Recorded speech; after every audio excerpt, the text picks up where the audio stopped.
phantasm? Is it a nightmare?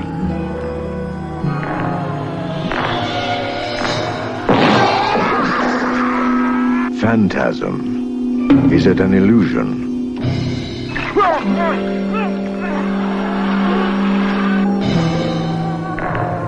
Phantasm.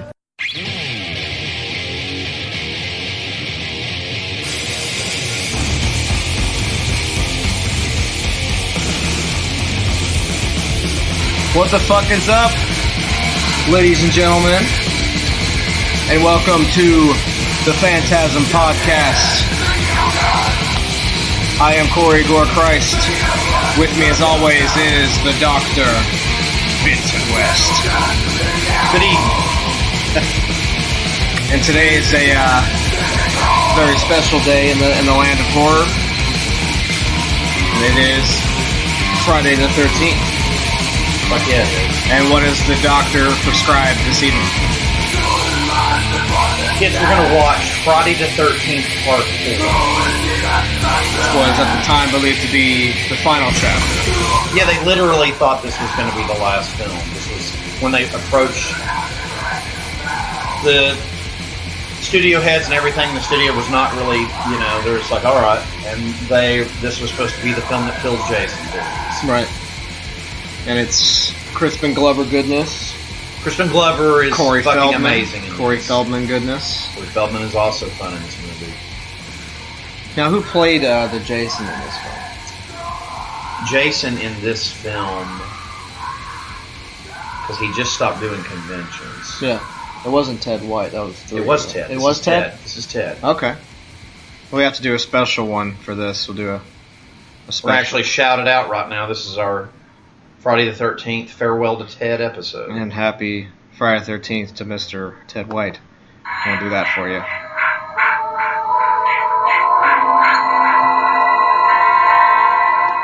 It's awesome. It is awesome. I actually met Harry Medfordini, that's responsible for all the films, scores. Let's talk about that real quick. That was at the convention where the Mad Monster you got party. the Savini. Yeah, I got the where he tried to ruin my Blu-ray and slam it into a million pieces. Harry Medfordini, super fucking nice. I mean, he's basically horror's John Williams besides John Carpenter and Alan Holdsworth. Totally agree with that. Just for doing the Friday the 13th films. I mean, he's done some other notable shit, but, Friday, of course, is a claim to fame. But, the basis for it's supposed to be Jason and his mom's head from the first Friday, where he's saying, kill mom, And, it's pretty interesting to hear his thoughts on, making those scores for these films. It was pretty cool. Which is the only point in the convention I tolerated Tom Savini talking, because it was just getting Harry to talk more. Right. But I actually, I flattered him because I was like, you're the John Williams of horror movies, save for John Carpenter, and, I think you're a brilliant mind, and I appreciate your scores. It really made the films what they were. It wouldn't have been the same without the score. It's, Jason acts and thinks through the score itself, because he's, how do you get a non-vocal character to speak or to, through his actions. So the music fueled his actions, really, and made it actually scary and thrilling to watch. So, I talked to him for a great while, and he, of course, special makeup effects, Tom Savini.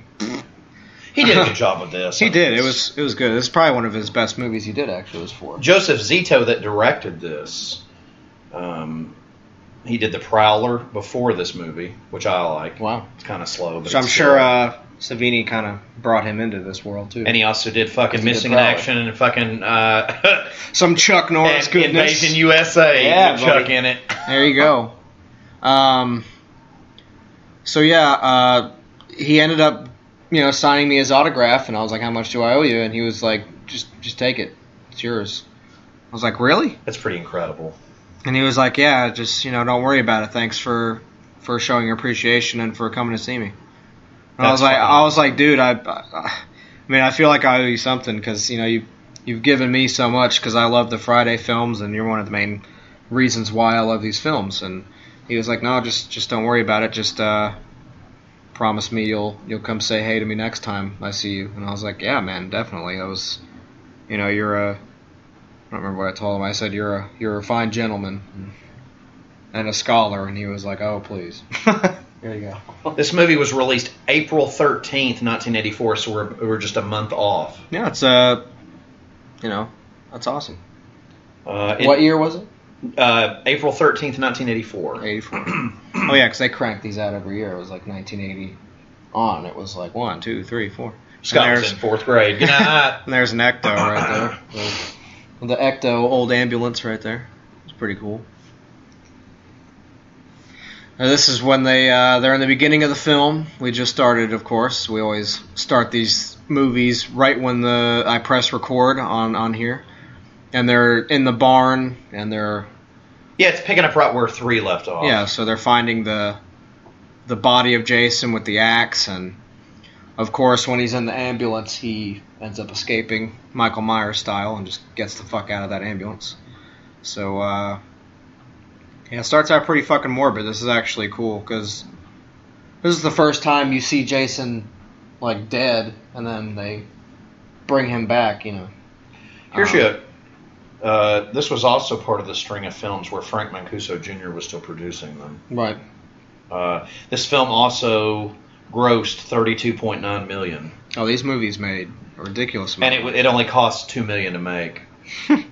2.6, we're going to get technical. But they had a little more money making this one, The third one made them a good amount of money, too, because of the 3D shit. And, these films were rivaling, like, Jaws at the time, were they not?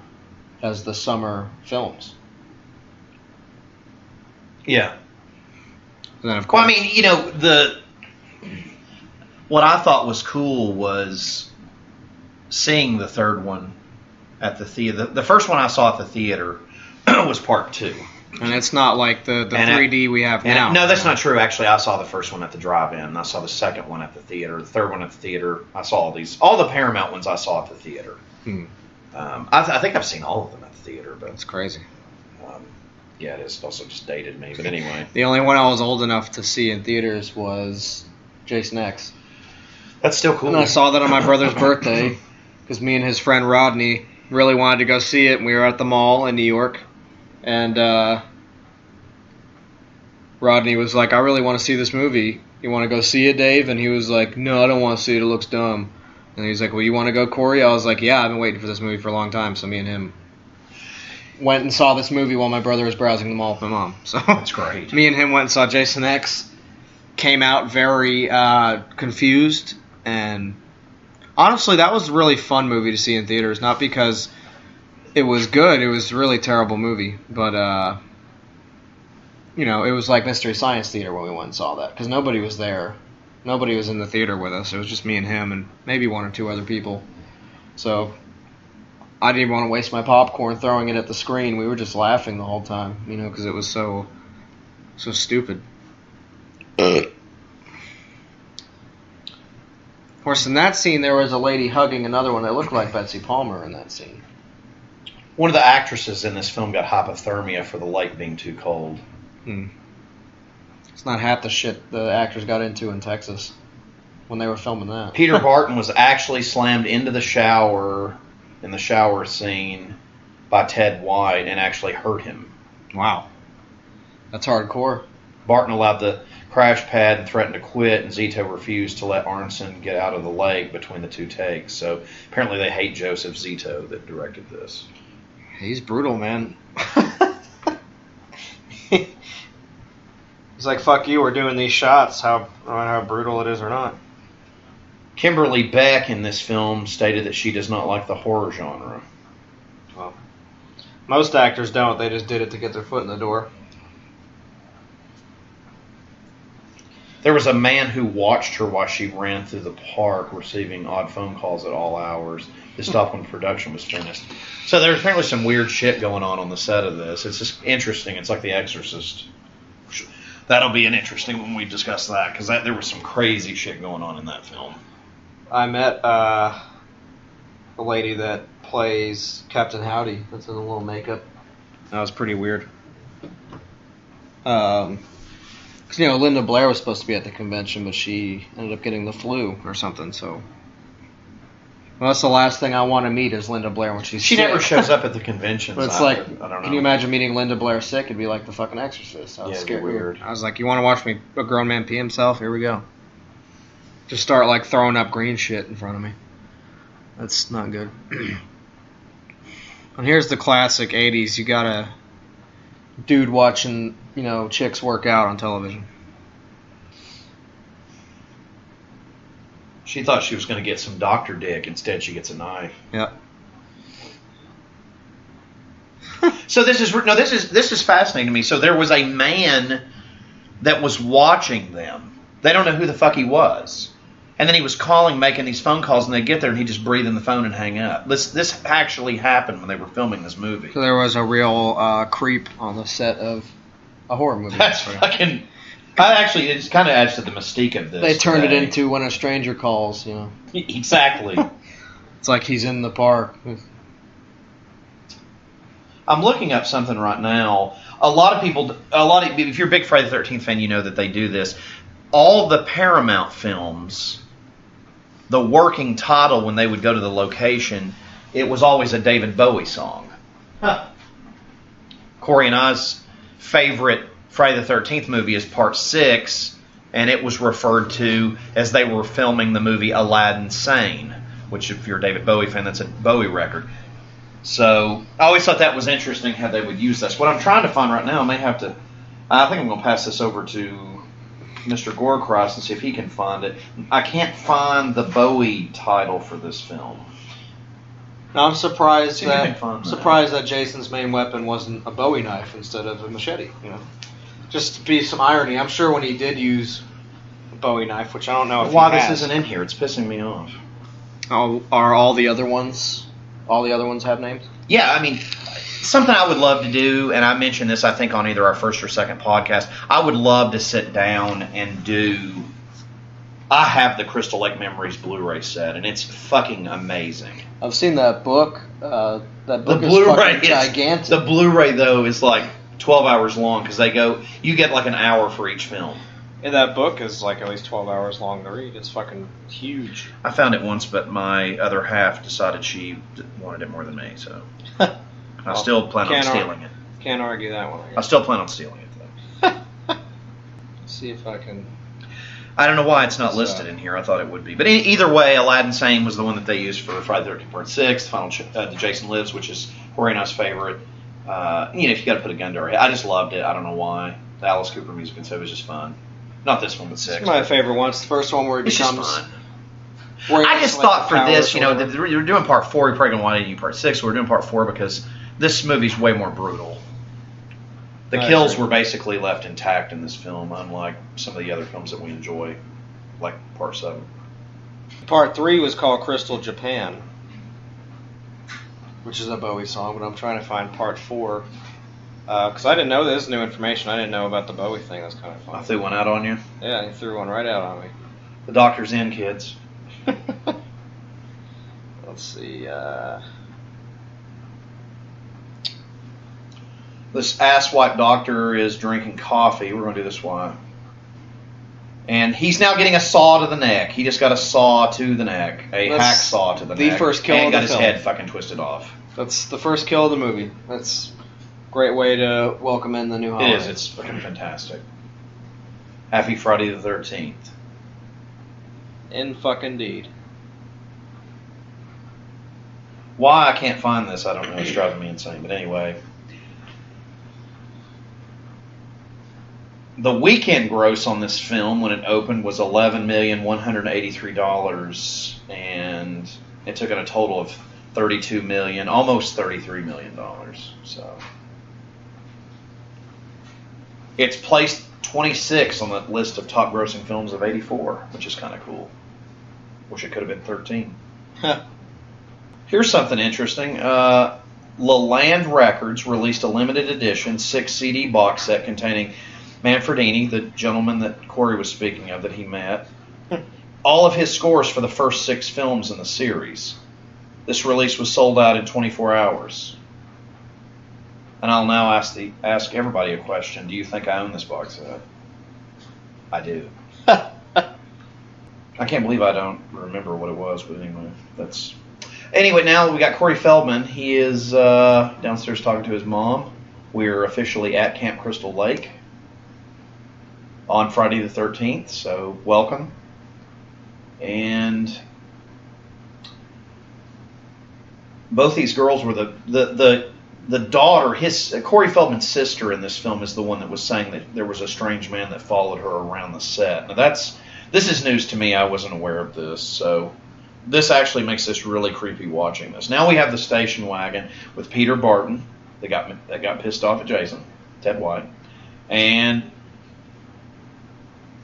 one of my favorite actors is in this film. Crispin Glover is just, I mean, if you're a Back to the Future fan, the original film, you know, but he's just fucking awesome. Hot Tub Time Machine. I mean, he's fucking awesome. He's apparently very reclusive, doesn't like doing the autograph signing thing, doesn't like doing cons. You can kind of tell when he's... But he's fucking awesome. I'd love to just hang out and drink a beer and smoke a joint with this guy. He's one of those, like, awkward actors that makes his characters awesome because of his personality, you know. And according to the film, he's a dead fuck. The computer don't lie. Now he's using his old computer, which doesn't exist. He's typing on the back of a... Looks like a fucking... No, I don't think they used a Bowie title for this movie. They did for all of them. According to the director of Part 6, they did for all of them. Right. But it started at Part 3. And then... But I don't know. Maybe Joseph Zito never released this information. I don't know. That or I should have watched my fucking documentary before we did this. But so that's where all this is from, is that Crystal Lake Memories. Is where they well, then it's supposed to be in there. I don't know. I can't find it. I've sat here and prowled on this thing and can't find shit. From what I've seen, it's only 3, and then on 6 they named it a Bowie thing, but they're all on there, but I can't. Jason Takes Manhattan, they used David Bowie title for Canadian fans, so they wouldn't find out. Because I guess they shot it. I don't know, it says they used one of David's titles to escape the attention of adoring fans in Canada, for which the production went with the alias Ashes to Ashes. So... Shoo. Excuse me. That's crazy. Oh, gotta love the summer / spring, whatever. My allergies. Little side note again to go back to Joseph Zito. The Prowler's also Savini makeup. Pretty awesome. Right. Blue Underground put that out if you kids are interested in that. It's been out for a while. Pretty nice Blu-ray. I picked it up pretty cheap. This is one of my favorite kills in all of Friday the 13th right here. You got this hippie chick that's like a hitchhiker. You know, they don't end up picking her up. They just like drive right by her ass. And then Jason hacks her up while she's eating a banana. It's pretty awesome.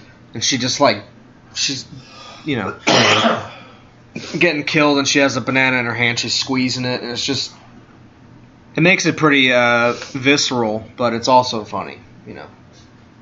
Because there she goes. She's eating her little banana, you know. Which I guess for the, I don't know if they just wanted it as a joke, but, I mean, they zoom in on her face, and she's just, like, chowing down on this fucking banana. It's kind of gross. And then, you know, she gets paranoid, and, yeah, he just shoves a stake through her fucking neck. And there goes the banana. So it's like, you know, she's an overweight hippie, she's eating her healthy fruit, and then she gets stabbed in the back of the neck anyway, you know.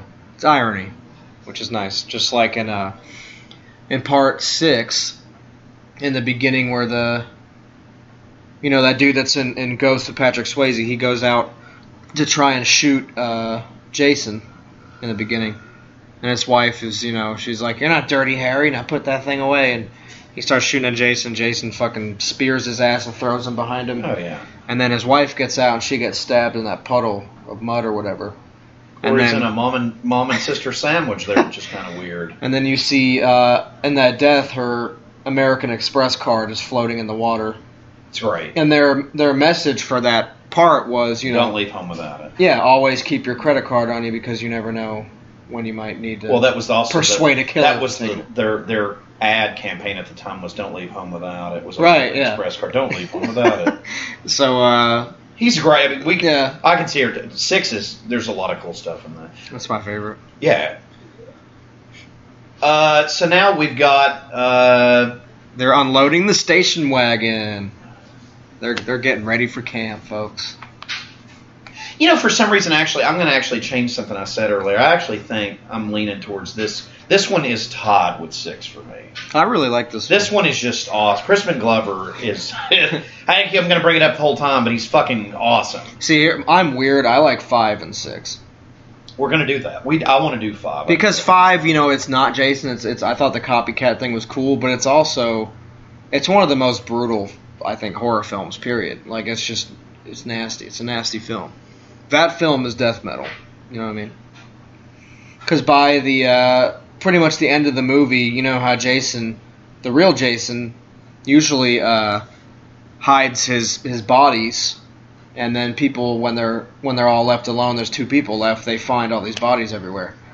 Well, in part 5, he goes up to the bunk room because everybody's just gone, and all the bodies are like piled up in this bunk bed.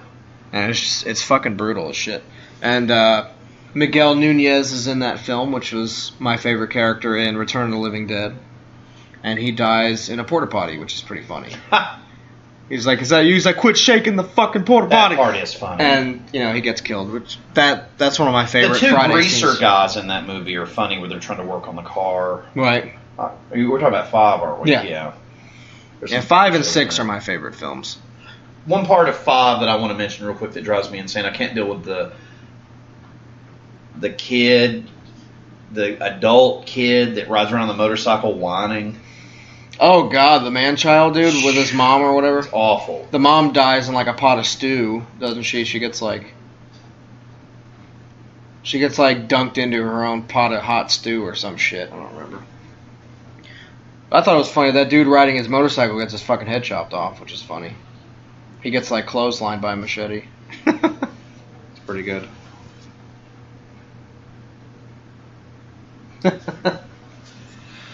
By the way, kids, the doctor is now live on Twitter. Live tweeting this event on Twitter.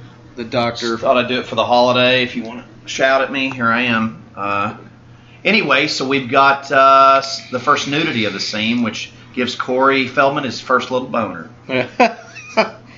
His first real one. And then after this film, he went and shot The Goonies. Yeah, what a great movie. Which is why he wasn't in the next film, because apparently they wanted him to beat Tommy Jarvis in the next movie, but I guess to make him younger, I don't know. But the that's sequence why in that's 5 why he's just that you a cameo. like. It's a cameo. Yeah. The sequence you love in part 5, with him with the rain on him and stuff. Which I always got They confused. shot that on the same soundstage. That's how pressed he was shooting. Apparently Goonies. They shot that that's thing in his on the same backyard. Is where that is. Right, it is. Yeah, But his but backyard. but again, they did that because He was filming The Goonies. he was so busy shooting the Goonies that they didn't have anything. Because I forget.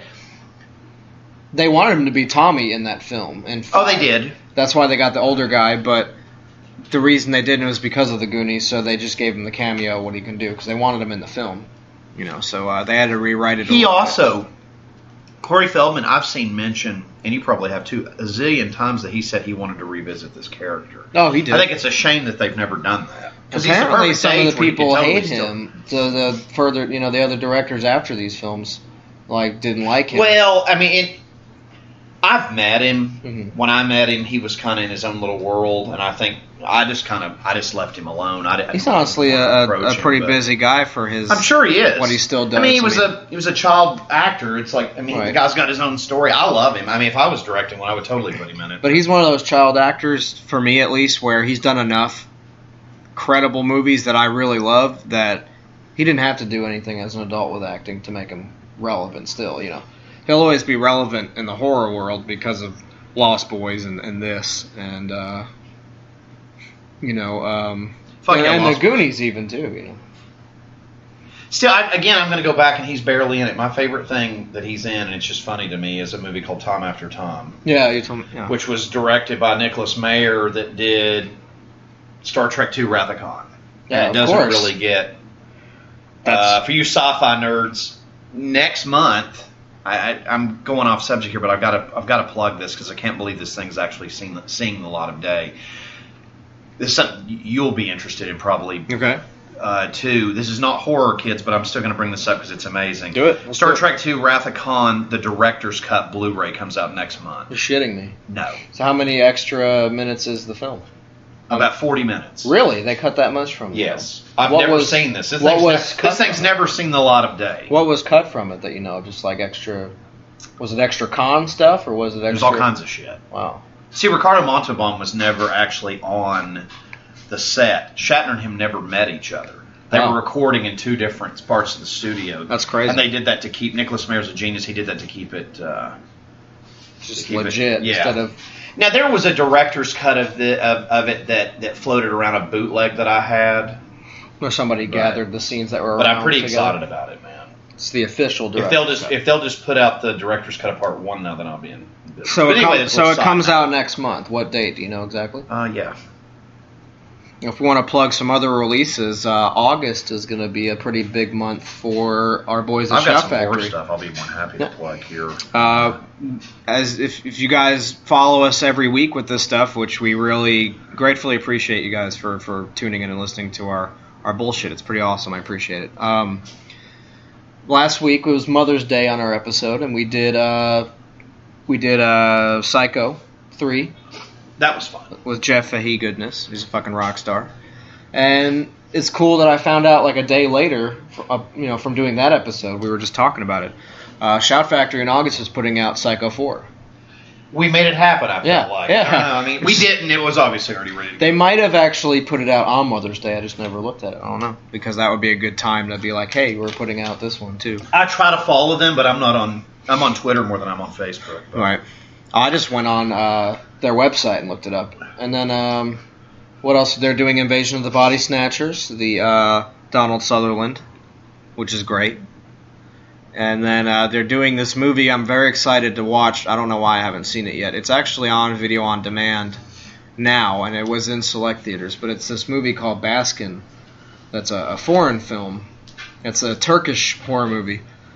But these police investigators stumble upon, I guess, a gateway to hell, which is, sounds like The Beyond, but it's a way different film. It looks fucking incredible.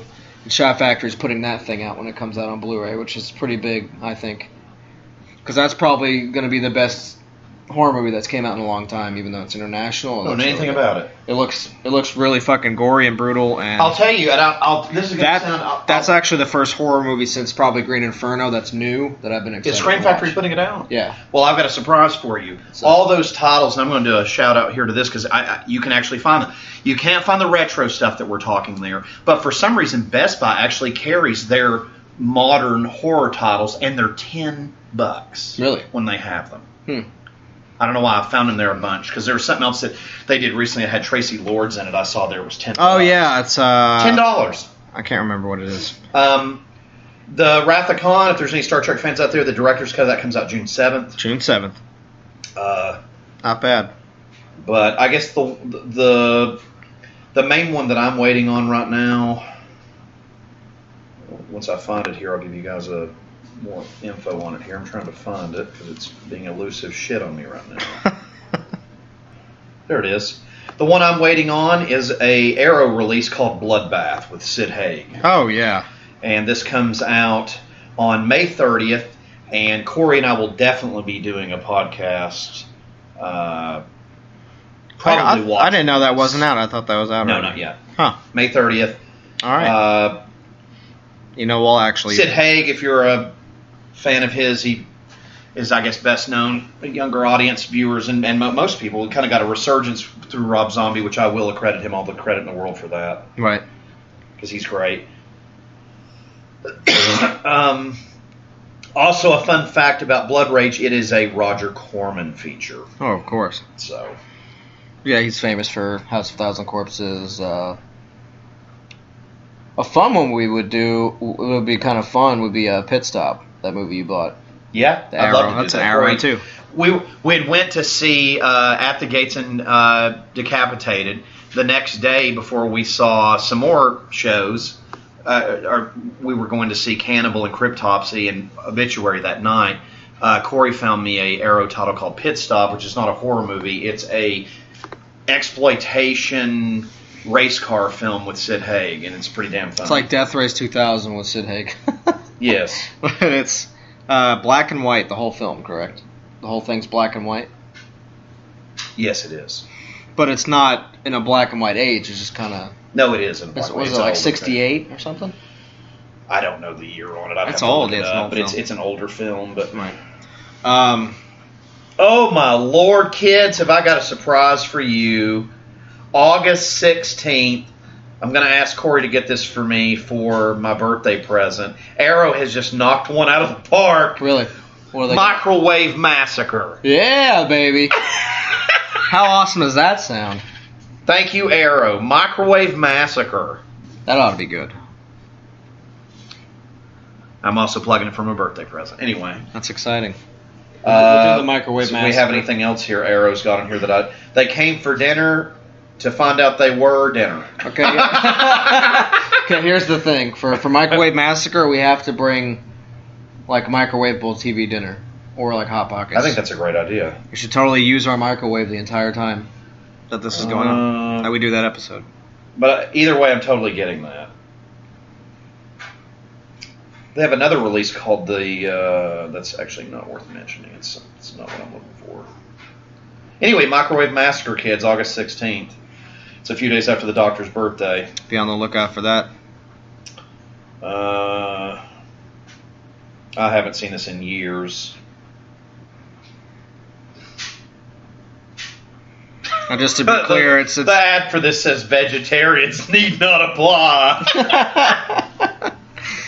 Oh, Arrow knocks another one out. Arrow's starting to be just, and I love Scream Factory, but my God, after Arrow's Blood Rage, I've been all they're about. they're cranking them out. And what do you think? I think around Thanksgiving time we should do the Blood Rage. If we wait that long, but Blood Rage does it. I could do it every week. Yeah, that's great. Corey and I watched that privately together without doing it before we were doing this and laughed our ass off. It's very entertaining. Some other stuff I wanted to plug real quick. Jaws 2, 3, and 4 are all coming out. That's soon, too. Yeah, those That's are in also, June if as I'm not well. mistaken, they're the same day as the Star Trek. I'm going to be broke. No, it's not. It's a week later, June 14th. Okay.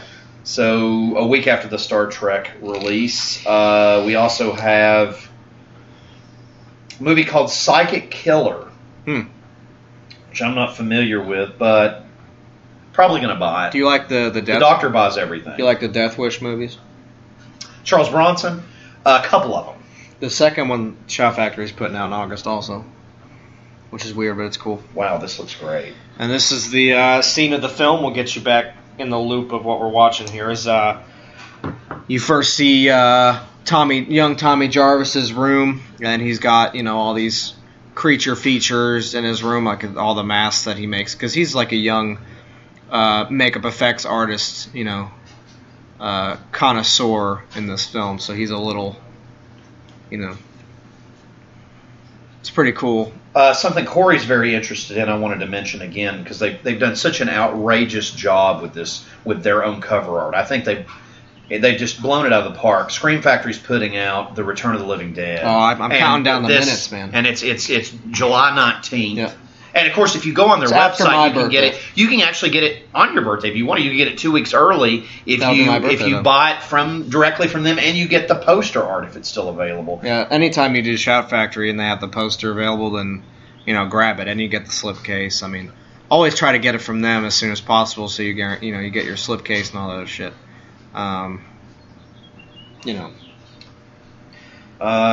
Be very cool. A release that is already out of print, kids. It's $60 on Amazon. Is Bride of Reanimator, which What price is it at now? it's $60. So if you didn't get it then, but it's better to pay it now if you're wanting it than pay $100 for it later. Right. Now, while we're talking about... I want to warn people about something real quick. The movie The Curse and The Curse 2, our friend Jens actually wasted his money on those. It has some actors from Star Trek The Next Generation in it. The guy that played Wesley Crusher, you all probably know him from Big Bang Theory and everything else. Right. They're turds. Don't waste your money on them. Okay, continue. Horrible. Curse 2, stay away from them. On the subject of Return of the Living Dead, Mark Venturini, that was in that film, is the killer, the copycat killer in A New Beginning, of Friday the 13th. That's the killer in the film, is Mark Venturini. That's from... The ambulance driver? Yeah, the guy who's the killer in that film, in A New Beginning. That's Mark Venturini from Return of the Living Dead. Weird. Which is like, have some respect for the dead, will ya? And then, of course... I had no idea. That's crazy. Rest in peace, Mark Venturini. It's been a while. Okay, there's some film stuff for you there. And apparently Dolls, that I just scored on Blu-ray, really cheap used, is out of print. There you go. That's a Shout Factory, isn't it? On Scream Factory line. Scream Factory, It is out of print. Wow.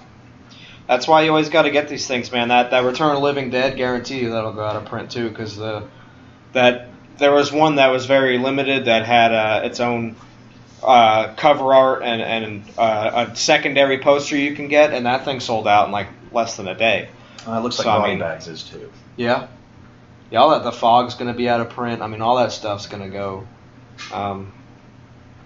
Kids, don't worry. Don't ever worry if you're worrying out there. You know, people don't have these. The doctor has all these. They're in the vault. Right. The vault of horror. But if you're a fan of this stuff, go buy it. Go pick it up. Wow, I want to plug this real quick. I'm actually going to buy this probably later today.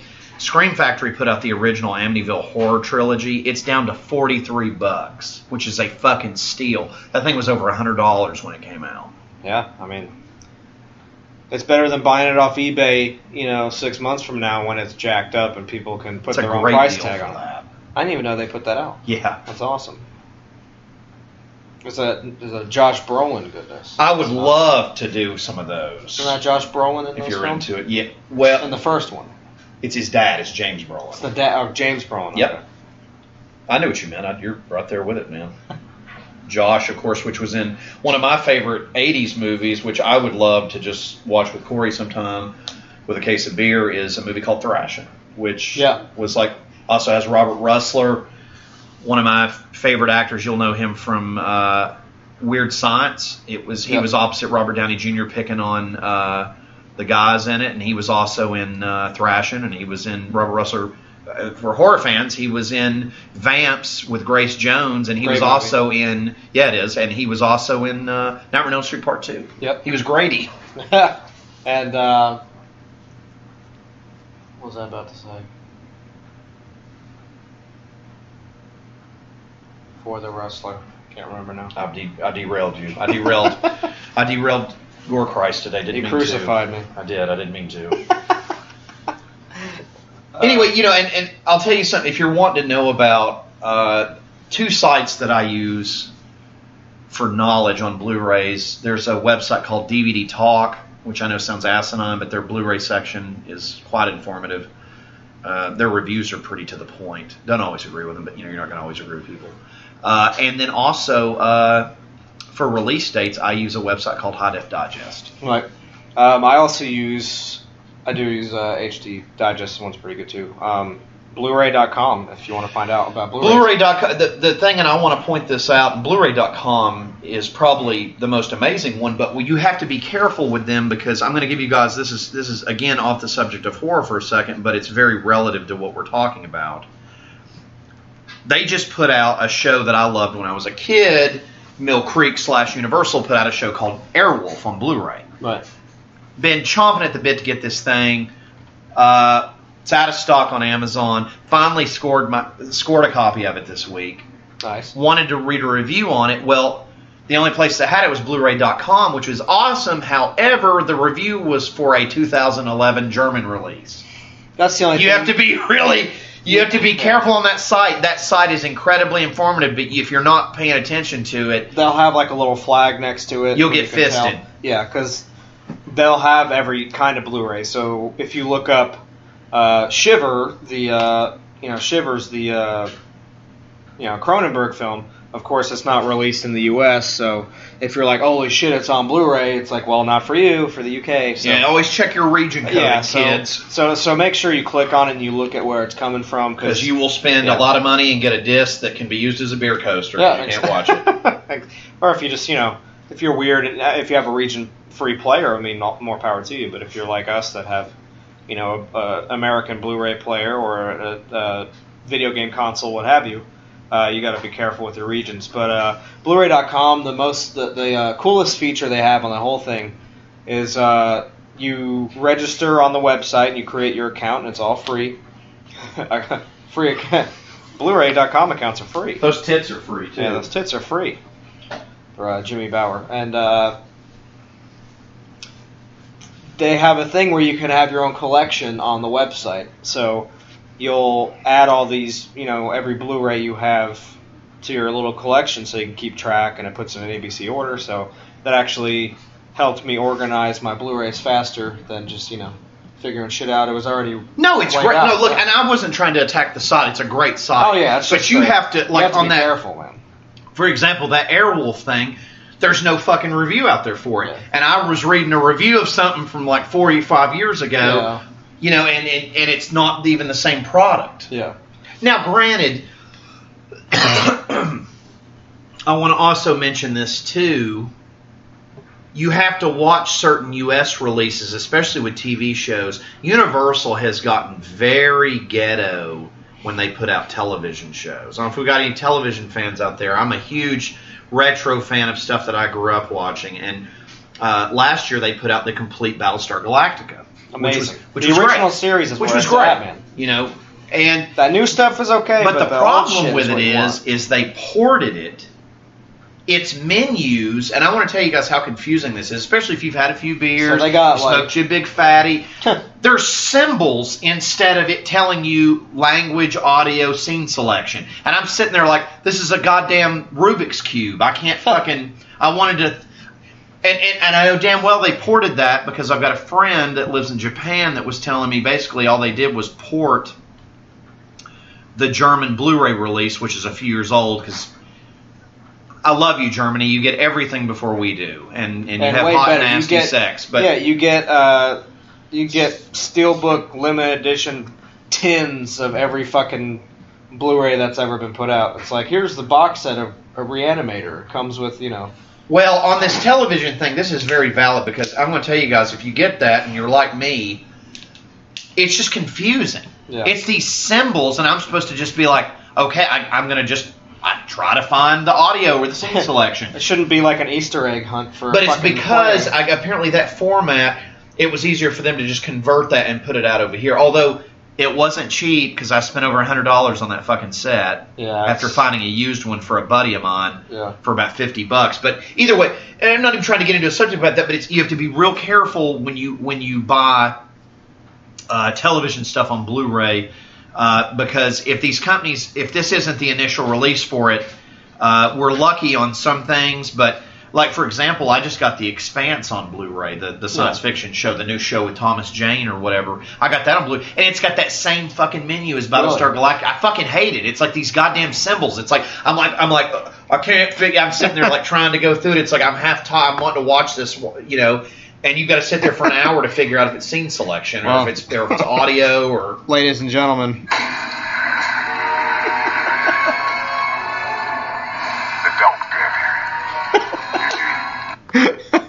I mean, it's... Just be careful, because it's frustrating. And that's from the doctor himself. So pay attention, kids. So we've got Crispin Glover. He's got that other dude's hat on. He just kind of... He swabbed it away from that dude and... took his hat. The twins in this movie are the original Double Mint Gum Double Mint twins. Weird. Yeah. and Crispin's about to go pork one of them. Now, sorry, we got off. Leaving the guy alone. I got into a rant. We got away from the film. Well, now I remember what I was going to say before the Robert Rustler. My mom's best friend, Adrian, who I consider my aunt, she lives in Amityville, New York. I don't know. It's a pretty big town. It's amazing. I don't know if I know she's seen the house before, the real one. So shout out to Aunt Doodoo. That is amazing. If you ever hear this episode, I love you very much. I think that's very cool. She still lives there. Incredibly awesome. Because I'm a Long Island kid. I miss the place. But she actually still lives in Amityville, so it's pretty cool. That's amazing. And I've always been fascinated with that. I was like, because I never went to Amityville when I lived in Long Island, so never got to see the actual house, but it's still there. It's still cool. A fun story. I doubt anyone will ever live there, but not because of the movies, because of the real shit that happened. That was based on, I don't know if it's a tourist attraction or if somebody doesn't know that it's a Amityville horror house and they live there now. I don't know. A fun story to mention about the Amityville horror movies. I had the pleasure of hanging out with Eric Rutan from Hate Eternal / Morbid Angel. And love you. Yeah, we love you to death. And we're going to see you here shortly. Hopefully we can... be about a week or two in Atlanta. It's them and Vital Remains, which we'll get to in a second. You do have some goodness today from them. But when I met him, he was like... This was Steve Tucker era Morbid Angel. Right. And they were touring, and he said their favorite movie to watch on the bus was Amityville 2. Nice. So we're definitely... I'm going to buy that fucking box set. We'll do the 2. We should definitely do a... See, the weird thing is, for me, with the Exorcist films, I like the Heretic. That's my favorite one. I would like to do that one just because I haven't seen it in years. That's the one with Brad Dourif, isn't it, where they're in the No, that's the third one. That's 3? That's 3. Okay. It must be 3, I'm thinking. The one with the hospital. Yeah, it's great. That's my favorite one. It's great. That's not Heretic. It's scary as hell. Hell no. So 2 is Heretic. Saw that Skip School with Matt that I've mentioned before, and we went and saw Texas 3 Leatherface, a movie called Warlock, which I want to plug with Julian Sands, please God, will somebody put that out on Blu-ray? Warlock with Julian Sands. Please put that out. It'll happen. I mean, it has fucking... The soundtrack for that movie is like thrash and stuff. Just the sound of it, Warlock. It's great. It's got to be good. It's great. And it was also... just like Dungeon Master's good. Yeah, it's such a great... And that's more Friday the 13th goodness with John Carl Buechler that did 7. That's his film, as Dungeon Master.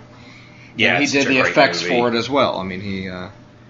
just like he did in... Okay, so Rob is out at his tent. This is another fun thing about this movie that I love.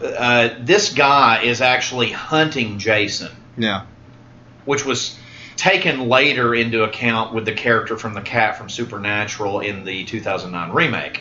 But love this guy. This guy's death scene in this film is fucking hilarious. It's not right here, but it is absolutely the funniest fucking thing in the world. I almost feel like we should crank the thing up and put his death scene in this today because he's killing me. He's killing me. And the other fun thing is that and the Doublemint twins getting thrown out the fucking window. Right now he's got the machete because now it's more of a foreshadowing element in these films after 3 is that when you see somebody with a machete in their hand, Jason's going to get it from them, right? Like in part 6 was probably the biggest foreshadowing moment that tough guy's walking around because he got eliminated from the paintball game and he's running around with that machete and he's just like those fucking assholes and he's hammering down at the fucking the tree and then Jason comes up behind and grabs his arm, throws his face into the tree, makes a little smiley face, it's funny, and then he rips his arm off and takes the machete. I'm going to hand some info over here. I'm going to let Corey tell you a little bit about this because I just plugged this film because I really want this on Blu-ray. I'm going to let Corey read some fun facts about this. He's going to see a lot of things in this that he's going to really want to see this movie. All right. It's considered a cult horror film from '89. And it's got Julian Sands in it, which you had said. He's Jor-El in Smallville, so I already know why he likes this film because he's such a fucking Superman fan. Which is great. So you were trying to get me into Smallville. I still never watched it. It's great. But that's for another podcast. We'll Yeah. work on it. Let's see. We got Laurie Singer. That's from Footloose, which is pretty cool. And let's see. The soundtrack is by Jerry Goldsmith, which I don't know who that is. He's a Star Trek composer. Oh, you did Did all fucking the stuff. Poltergeist and Alien and Yeah. nice. Basic Instinct. Love that soundtrack. And it's about 17th century warlock, and in the 20th century he's pursued by a witch hunter. And it takes place in Boston. So pretty much, let's see, ends up going to Los Angeles, California. And it's got Satan in it, and it's got all kinds of awesome shit. I mean, this sounds pretty fucking badass. I figured you'd get a kick out of who It directed assembles it, the too. Grand Grimoire, a satanic book that will reveal the true name of God. It's God, that description alone is fucking awesome. Let's see. And Steve Miner directed it. Yes. Of Friday the 13th fame. Awesome. That's fucking great. He did part 2 and 3. Yeah. Awesome. So I thought you would dig that. He also did Halloween H2O. Yes, he did. And then he directed that Day of the Dead remake turd, but we won't get Never into saw that. It's pretty bad. Today's featured article, Carolina Panthers. That's pretty good. I'm going to try to find... Somebody had told me, and I didn't remember this, and I just, keeping it metal here. Either way, what I wanted to say was Eric Rutan and Steve Tucker and Trey, the Morbid Angel Cats, when they were touring, they loved to watch Amityville 2 and laugh their ass off while they were loaded. So that's just funny to me. It's a story that'll stick with me till I'm dead. Now, what death metal have you brought today? Well, I brought some interesting stuff today. I'm kind of multitasking here. I'm trying to find That's how the doctor does it, I'm trying to find this fucking soundtrack, which is not what I'm trying to plug. But You embalm bodies. I would like to plug some stuff though. You embalm bodies by reading Playboy at the same time, or Hustler. I try to. Hustler, yeah. Playboy is when you were a younger doctor. What I like to call a modern classic, and it's Cult classic. Vital Remains to Christianize. No pun intended with Which the cult is classic. yes, it's such a love this album. Been listening to it a bunch. Very brutal. Metallica length songs for death metal bands, not really a common thing. No, it's But they drag it out with, they've got fucking crushing solos, and they got amazing guitar players. Tony he fucking rules. But you also brought another piece of Tony Lazzaro goodness with you as well. I did. I have Angel Corpse's The Inexorable from 1999. Awesome. It's good shit. And then a precursor, this was an EP that they put out last year, Dinner and Sherman from Merciful Fate. The two guitar players, they have a new band, and this is their EP called Satan's Tomb. They have a full length that comes out shortly, which I'm looking up right now. Yeah, so be on the lookout for that. If you're a King Diamond fan or just Merciful Fate fan, that's good shit. It is. It's really good. The singer on it, whatever. But the lineup for this band for the Dinner Sherman project is pretty fucking stout. They've got Snowy Shaw drumming, and they also have this unknown vocalist guy, this Sean guy, and he's pretty awesome. But it's pretty cool. Kind of show Corey that there. Oh yeah, that's fucking awesome. But, The this thing's been out a while. I'm plugging singer it 'cause looks they've like got full- Anton LaVey. Yeah. Well, the which I'm going to look that up real quick. The full length comes out soon because I need to order it. I found it on this motherfucker earlier. Now, let's see here. Where is that? Side note, and I haven't bought this yet. I'm going to go buy it this weekend. Destruction has a new album Really? called Under Attack, and I'm definitely going to buy it. Destruction is some German thrash goodness, kind of getting off the death metal thing again, but they've influenced tons of death metal over the years. It came out today. The new Gore Guts also came out today. It's great. It's 46 minutes long, but damn, it's a good 46 minutes. Masters of Evil is the full length of the Dinner Sherman project, and that comes out on June 24th. Nice. And more on the you guys are lookout into some classic rock stuff. I mentioned this guy before.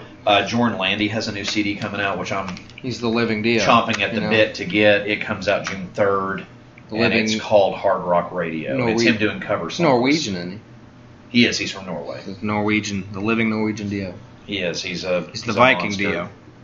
But the cool thing about you bringing Dechristianized today is that 3 days ago on the 11th, this is the 14th year anniversary of this record. 14 years ago this album came out. Really? Yeah. I did not know that. Corey was 12 years old. It's a great album. This came out. Tour. The touring cycle for that was interesting because Benton actually did the shows.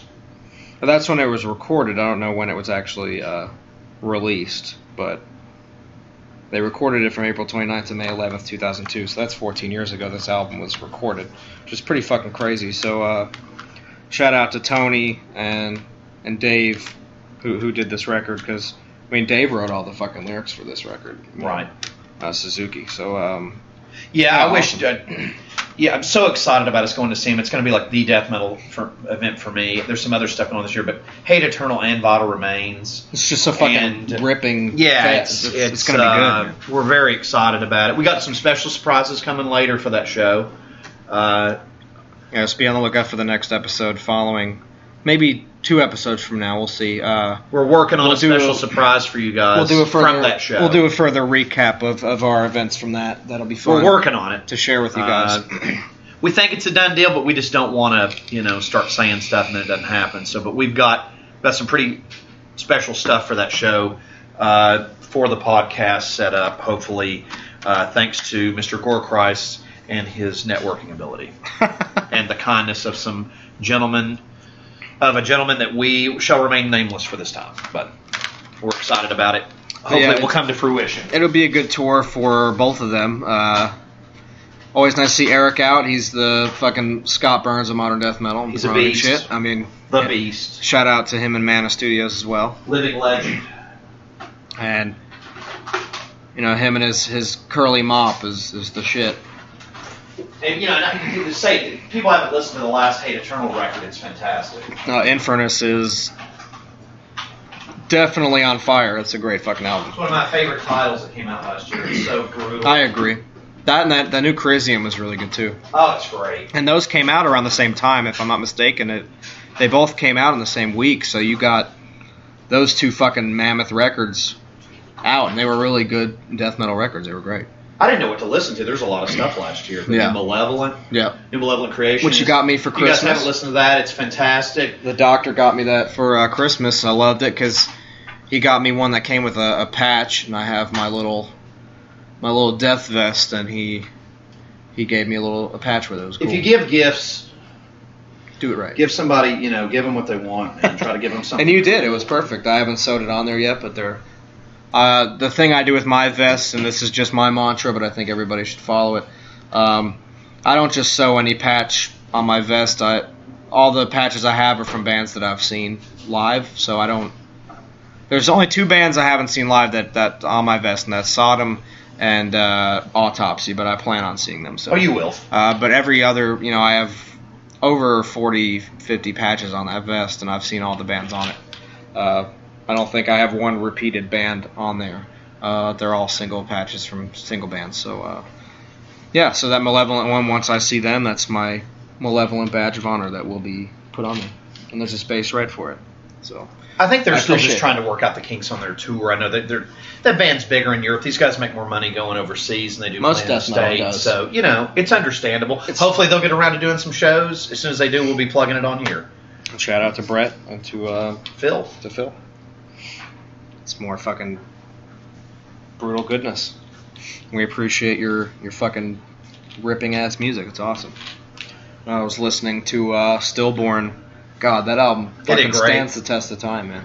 I want to hear honestly like a remaster of that, like a really, all their catalog for the majority of Malevolent creation is out of print. right. It's a shame. It is. You can get it on eBay. But I would love a Stillborn reissue, and even a lot of their other shit. Fuck's that record called? Retribution? Retribution. Thank you. I would love a release of that one too. It'd be great for a remaster. Oh man, and there goes Crispin Glover. He just gets. Crispin Glover is dead. He gets what was a sewing machine in his. What was that? No, it was a corkscrew. A corkscrew. He slammed on the corkscrew with his hand, and then Jason comes up. And he held him. Slams him in the head with. This is my favorite scene in the film. Everybody, the Doublemint twin is about to get. And I mean, I would love to do this to a girl that fucked me over. That's what I used to imagine watching this as a kid, because Jason is outside the window. She's looking outside the window. It's raining. It's pouring down rain. And here he comes, kids. You don't fuck with Jason, not on Friday the 13th. No floaties required. No. He just comes right in there. He doesn't give a fuck. Pouring down rain. Doublemint twins trying to see what's going on outside. She doesn't know where. And Jason's comes there. Through the window. And you're gone, Woo! honey. Like part 2, when it comes through the window at the end. But you're fucking dead, honey. On top of the fucking station wagon. Beautiful scene. That's beautifully shot. It's the best part of the movie. And that actually sets up. That's a horror erection, is what it is. That actually sets up scenes in future movies, because Jason throwing women through windows becomes a thing. Right. And out windows. And we get a good one in part 7 with that chick. That guy, goes downstairs to get some milk, and he fucking dies in the kitchen, and then she shows her titties, and he throws her out the fucking window because she gets high, and you can't get high in a Jason movie, so no. You get thrown out the You fucking do, you're window. dead. Or if you show your tits, you're out too, So yeah, that becomes a thing. Part 6 is a good window scene too. The chick dies, and Jason uses her corpse as an entrance, and he throws her body into a camp cabin full of young campers. I remember that. Yeah, it's great. He throws her through the window, and then he walks through the window. That's probably one of the most badass scenes I've ever seen. That's just what an entrance.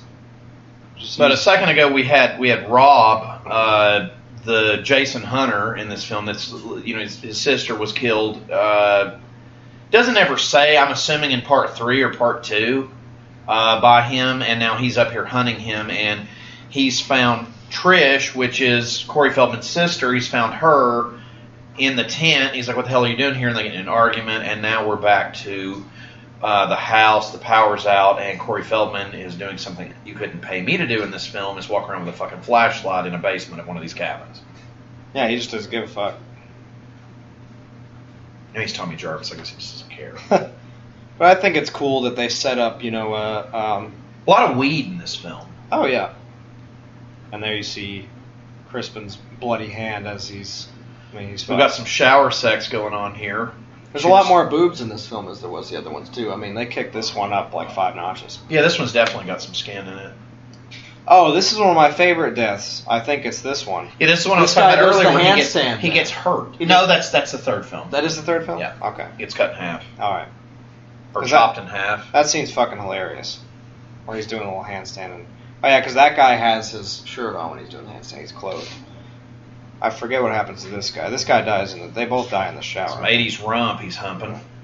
I always wonder how these actors, you'd have to jack off before you did these scenes, otherwise you'd be sporting wood. Yes, you got cock socks on.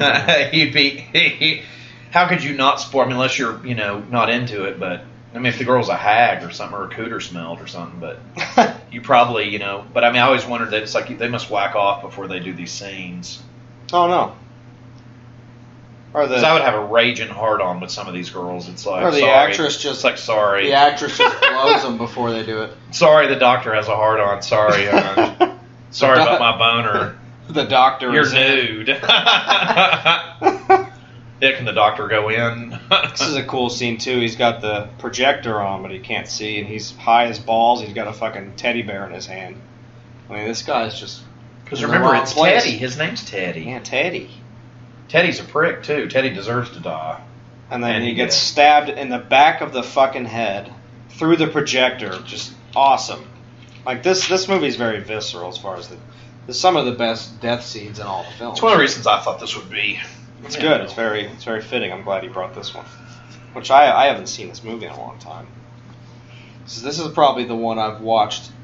Not the least, probably the second to least. Well, what's weird is a friend of mine that I grew up with was a huge fan of this movie, and I was more of a fan of Part 3. Sure. At the time when I was younger.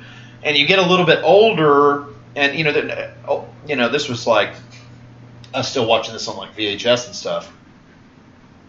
And this has become one of my favorites. Right. I just think it flows good. It never really slows down. We're damn near through the movie. Yeah, and the kills have just gotten better. Yeah, he's just on it. It's a smorgasbord of death. It's not like some of them, there's just like a quick little and they're dead. Right. But this one is like, damn. There's some fucking death in this thing. This movie is very well written. I mean, they stepped up the kills every scene, which is usually in the Jason films they're just kind of everywhere, but this one is climaxing up to probably the best kill. But they just get better and better over time. Like that one, they just the Glover one was pretty nasty because he gets corkscrewed and then he gets like hit in the fucking forehead with a machete. It may be, yeah. While he's already screaming in pain, and then I don't know, the chicken thing of the window still for me. No, that's awesome. That's great. She bounces off the fucking. This car. guy's death scene is. This one I was talking about earlier. Ted White, that's playing Jason, actually hurts this guy. This guy actually physically gets hurt in this scene because Ted White apparently really hurts him. Well, hey, if you're in a horror movie, you got to expect some. But I mean, you can think this guy's a stuntman. He's not going to like gently, "Hey, sweetheart, are you okay?" And then be real sweet. And this is, if you watch this, I never really thought about it till I read that at the beginning of the podcast. But this kill scene, it looks painful. I don't know. Maybe he didn't get along with him too well and wanted a chance to rough him up. I mean, we don't really know how these guys are personally. We don't know. But hey, it made for a good scene in the film, and it actually is good to know that it's real. Oh, damn. Yeah, that probably did fucking hurt. He slams the... Oh, it's not done. Oh! He slams the back of his head onto the fucking bathtub wall. You put him through the fucking wall. And then just like pushing his face in, and you can see it like breaking almost. It looks nasty. This scene's just funny because this chick just had her cooter fertilized, and she's just like, I'm fresh and feminine. It's like you're carrying a dead dude's spawn, probably too. She's like, I came to hear you sing. It's like, well, you're about to sing with Jason Voorhees. You're about to sing "Happy Birthday to You." And that's pretty dirty too. He's just dead bodies leaned over the broken sliding door of the shower. Now the girl I was talking about earlier is running through the house with her fertilized cooter to get. I mean, there's only one way out, and she's not getting it. There you go. An axe through the chest. That was oh man. I mean, think about how he had to really throw that thing. That thing was thrown through that door crack. It's fucking awesome. He made a hole in the door for himself just to throw the axe into her chest. I mean, she got sandblasted with an axe. And it's not one of those fireman's axes where it's got one side and the pick on the back. It's like that's why these movies are so great. These are like the Star Wars of the fucking slasher genre, just because they're just fun and they're fucking brutal. I mean, how can you not like Jason Voorhees running around fucking hacking people up? It's fucking... But I love this. Here's Rob, and we're about to get to me, the best comedy bit in this film that's not supposed to be funny. We're going to actually put the audio on this one that comes on. Wait till he gets in the basement. Yeah, first he's got to rip the power out with his bare hands. Ted White's a great Jason, by the way. Him with the fucking black fingernails and it's almost fucking like black gnarly, skin. man. He looks. And Savini did an outstanding job on the makeup in this film. He really did. Did an outstanding job meeting me when I thanked him. He's really good. He's really good at slamming Blu-ray cases down too. Yeah, a lot of people don't know that. He's a Blu-ray slammer effects artist, so it's pretty cool. He'll sign it and then he'll slam it on the ground. I don't know if it was just because it was Night Riders and not anything else or whatever. I don't know. It's like, well, I'm not going to bring you From Dusk Till Dawn. Sorry. I wanted to also mention, Corey had told you all about going to the convention, and he's still dressed in that outfit, waiting for you to take your picture with him. He's still in. He's still in North Carolina. He's like, we got one more. I don't know what happened. Maybe that's that fucking. He's still there. Maybe it's he's that... drunk. He just gets up every day and gets drunk and walks around the sex machine outfit until you get there. That's actually pretty cool if he did, but he can wait all he wants. Okay, as soon as he goes in the cellar here is where we'll snap the audio on for you. But you've got our Jason Hunter, which I thought this was just a great idea that this guy is. Who does enter my fruit cellar? Someone with a fresh toodle. Someone with a fresh soul. Some Evil Dead, which we got to do that one day. I actually found. As long as it's not the first one. Yeah. 2 is my favorite, and then Army. 2 is awesome, and both of the. But I don't know, for some of that first, I tried watching that recently, and I own it, but it's just honestly, it kind of annoys me because they're all just like, and I have to mute it in some scenes. You know what I mean? Okay, here we go. Rob, the Jason Hunter, is now in the basement. We will now pleasure you with some high def Blu-ray audio. It's 5.1 Dolby Digital, but I don't have a soundbar. It's all from my computer. my Just crank it up. Actual monitor. My this TV. Is so funny. It's from my TV. Go as loud as you want because it's pretty funny. It's real quick, and then we're going to just have the audio on for a minute just so you guys can enjoy this because it's pretty damn hilarious. I think it's funny. Because to me, I couldn't take this seriously even though Jason's hacking a bit because this guy is just hilarious. This scene's funny to me. I don't know why. It's just and I love it because even as a kid, it didn't scare me. Like I thought it was funny. No. Like I would have laughed my balls off watching him fucking hack this guy up. He's trying to be a hard ass the whole time. Now that he's about to encounter Jason, he's fucking scared of shit. So.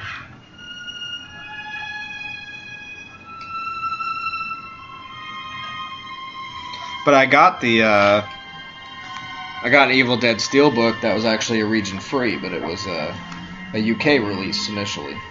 But it wasn't a region B. And it looks really good. It's pretty cool artwork. And Gordon the dog is now dead. Just like Michael Myers, kids, he will kill your pet. Which doesn't happen often. Usually it's a unsung rule in horrors. You don't kill the children and you don't kill the pets. But hey... Not for Joseph Zito and John Carpenter. Rules are also meant to be broken in the world of horror, so not everything follows cliches. To get on gears of that, obviously we do it several podcasts just to do that whole series, but John Carpenter got in a lot of shit with people about killing that dog. Really? Yeah. In the first and all they got to do Halloween. At the end is just be like, no animals were harmed in the making of this. Which it wasn't. And obviously he's not going to do it, but it's pretty brutal because you even see the dog's legs go limp. Remember? Right. Yeah. When he kills so. People just don't like to see that. It's like, well, don't watch horror movies if you're going to be offended.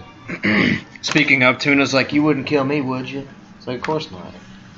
You're brutal. You're a brutal doggy. What are you doing? It upset my dog that he saw that dog get thrown out the window. It really did. He's like up on the couch. He got up on the couch now. Oh. Normally he moves me out when I get here. It's alright. He's like, there's no doctor seat here. I'm the Jason Voorhees. You don't got to worry about anybody throwing you out the window. You would eat them. There is no doctor, only Zool. Yeah. Anyway, so we got a blood splatter. That's a nice one, too. She's about to find some, it's the, yeah. He finished him off pretty good. Now he's nailed pretty much to the wall. Here we go. This is it. This is it. This is what you want. But at least she's running around the house with a machete.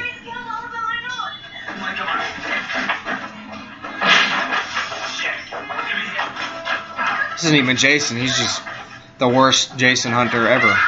Here it is. This is it. You get it. Hurry. Here it comes.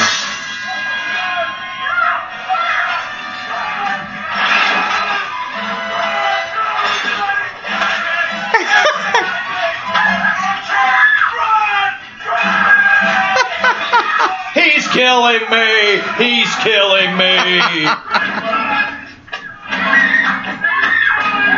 It's great. He even looks over and looks at him get like garden tools, and he's like, he's killing me! Yeah, he didn't even start he's killing me! It's like, not yet. He's about to, and he didn't.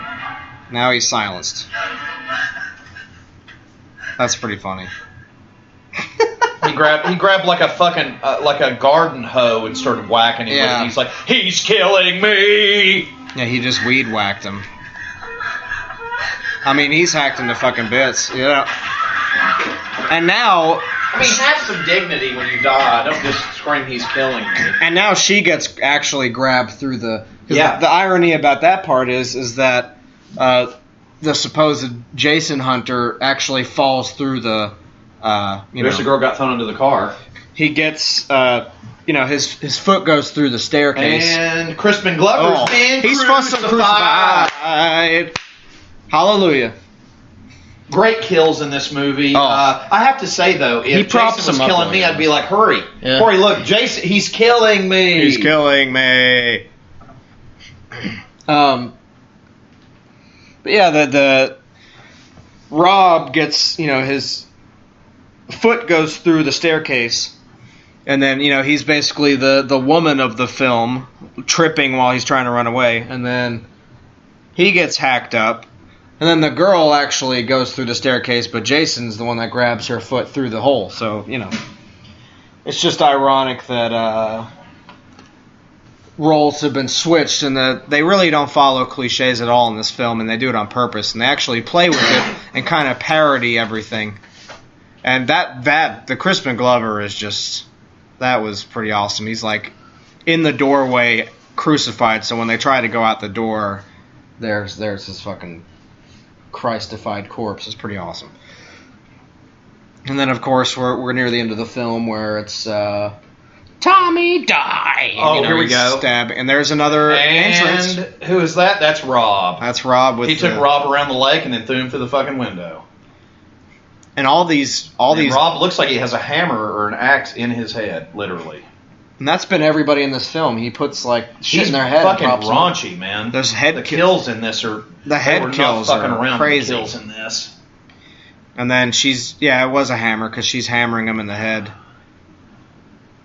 But she ended up sticking it in his shoulder blade, and now you could say Jason has a hammer smashed face. That's very true. It might be the inspiration for that song. We don't know. But yeah, he's just slamming through closed doors in this film with his whole body. Ted White is a fucking badass. Corey and I were talking about this the other day. Chris Barnes is the Willy Wonka of death metal. He is. He's elusive, but yet he wrote some of the nastiest lyrics on those classic records. Who doesn't like, entrails ripped from a virgin's cunt, and my favorite one, probably one of my favorite Cannibal Corpse songs of all time, Addicted to Vaginal Skin. That's just fucking morbid. It's awesome. And it has that quote in the beginning from, I forget what the serial killer's name was, but it was pretty awesome. And I think their most morbid song they have is that song Necropedophile. Same record. It's Tomb of the Mutilated, because the end of it, it's the audio of kids laughing and playing in a playground. Oh, it's raunchy. Yeah, it's just like, damn. Like, he didn't give a fuck. And in the world of death metal and horror, you were not supposed to give a fuck. You're supposed to do what you want to do. Exactly. And that's how it should always be. But, we're actually going to cut this one short. It is 3:30. Well, we're basically at the scene where he shaves his head to look like young Jason and stabs Jason to death, supposedly. Right now he just got Ted White got a face full of television set.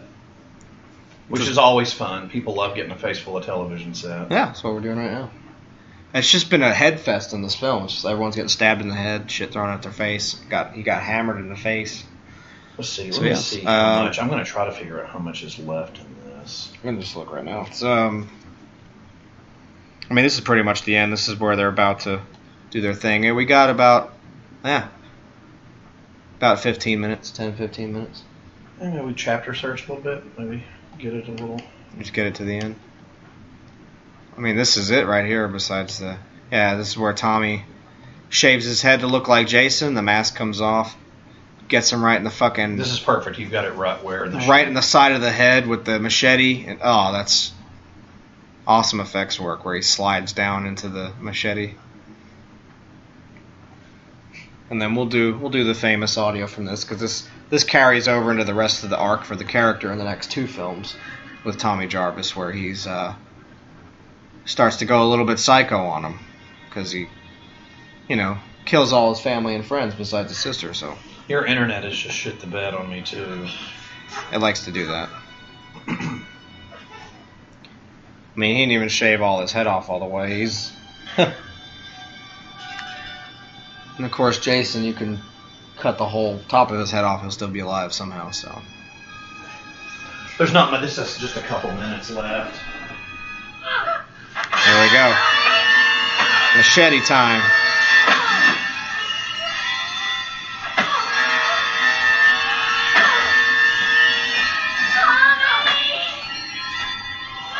And he's like, die!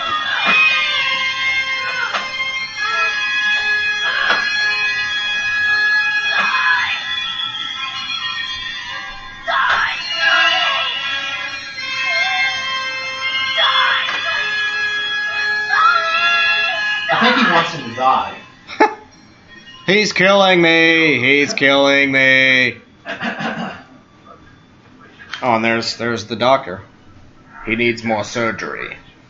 Yep, it's right there. It's right there for all to enjoy. And we'll go a little bit more forward in time.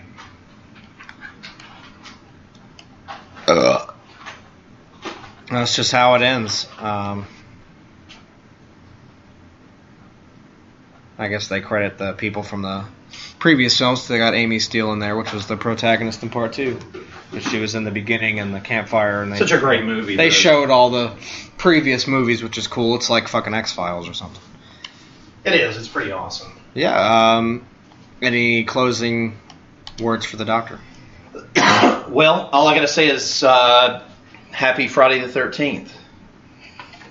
And I will have to agree. Thank you all for listening today. And we hope you have a very happy holiday.